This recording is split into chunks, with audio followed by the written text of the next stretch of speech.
There's a real question about Kavanaugh's honesty here. As Alicia said, he was categorical, saying, I wasn't there, it never happened, and so on. We will probably never know if it happened exactly the way that the accuser says it happened, but that he may have been at the party, that he was in the room, all that is capable of proof because there were other people at the party, including one of his best friends who supposedly was in the room when the event took place, who says he can't remember but hasn't said that under oath. Getting at the question of whether Kavanaugh is telling the truth is very important because there are other examples where he seems not to have been very truthful. Senator Leahy presented a lot of them earlier in the hearings.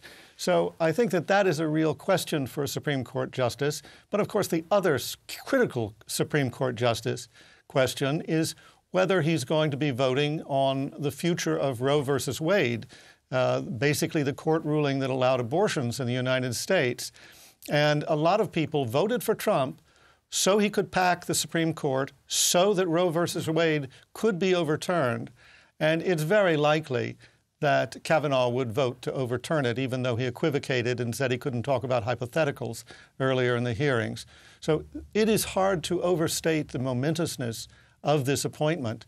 And it's being trivialized, in fact, by the Republicans by saying we got to get it done tomorrow, next day, this after they waited months and months and months and months and never gave a hearing to Obama's pick for the Supreme Court when Obama was president.